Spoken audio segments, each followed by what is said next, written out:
Indian hard core fan ಆಗಿ ಹೇಳ್ತೇನೆ, ನನಗೆ ಪಾಕಿಸ್ತಾನ್ ಗೆಲ್ಲಬೇಕು. ಯಾಕೆ ಅಂತೀರಾ?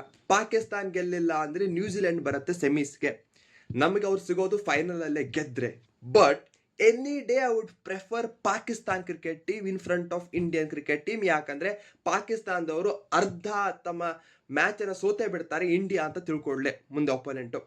ಹಾಗಾದ್ರೆ ಹೇಗೆ ಬರುತ್ತೆ ಸೆಮಿಫೈನಲ್ಗೆ? ಒಂದೇ ಸಿನಾರಿಯೋ ಪ್ರಾಕ್ಟಿಕಲ್ ಅನ್ನಿಸ್ತಾ ಇರೋದು. ಏನು? ಶ್ರೀಲಂಕಾ ಫಸ್ಟ್ ಬ್ಯಾಟಿಂಗ್ ಮಾಡಬೇಕು, 130 ಅವರನ್ನು ರಿಸ್ಟ್ರಿಕ್ಟ್ ಮಾಡಬೇಕು. ಅದಾದ್ಮೇಲೆ ಪಾಕಿಸ್ತಾನ ಆ ಸ್ಕೋರ್ ಅನ್ನ 13 ಓವರ್ದಲ್ಲಿ ಚೇಸ್ ಮಾಡಬೇಕು. ಅದೇ ಒಂದು ಪ್ರಾಕ್ಟಿಕಲ್ ವೇ ಅನಿಸ್ತಾ ಇದೆ. ಅದನ್ನ ಬಿಟ್ಟು ಉಳಿದಿದ್ದೆಲ್ಲವೂ 65-70 ರನ್ಸ್ ಗೆಲ್ಲಬೇಕು ಅನ್ನೋದು ಸಿಕ್ಕಾಪಟ್ಟೆ ನನಗೆ ಓವರ್ ಅನ್ನಿಸ್ತಾ ಇದೆ. It's possible but not looking practical at this moment. ಹಾಗೆ ಮತ್ತೊಂದು ವೆರಿ ಕನ್ಸರ್ನು, ಪಾಕಿಸ್ತಾನದವರು ಬಾಂಗ್ಲಾದೇಶಕ್ಕೆ ಸಾಲಿಡಾರಿಟಿ ಕೊಟ್ಟರು. Pakistan under nineteen Zimbabwe under nineteen solidarity ಕೊಟ್ಟರು. ಹಾಗೆ ಈ ಶ್ರೀಲಂಕಾ ಟೀಮು ಟೂರಿಸಂ ಅಂತ ಪಾಕಿಸ್ತಾನಿಗೆ ಸಾಲಿಡಾರಿಟಿ ಕೊಡದೇ ಇದ್ರೆ ಸಾಕು. ಯಾಕಂದ್ರೆ ಆಟವನ್ನ ಆಟದ ತರನೇ ಆಡಬೇಕು. ಅದರಲ್ಲಿ ಇವೆಲ್ಲ ಮಿಕ್ಸ್ ಮಾಡಿದ್ರೆ ಏನು ಉಳಿಯೋದೇ ಇಲ್ಲ. And I am hoping for a cracker of a match and I will be supporting that Pakistan will come. ಯಾಕಂದ್ರೆ New Zealand is a very tough team. ಅವ್ರು ಏನೂ ಬಿಟ್ಕೊಡಲ್ಲ ಆಡ್ಲಿಕ್ಕೆ ಅಂತ ಬಂದಾಗ.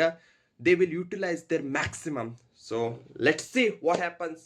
But Indian team will win the world cup ಅಂತ ಅನಿಸ್ತಾ ಇದೆ. Gut feeling. Let's C.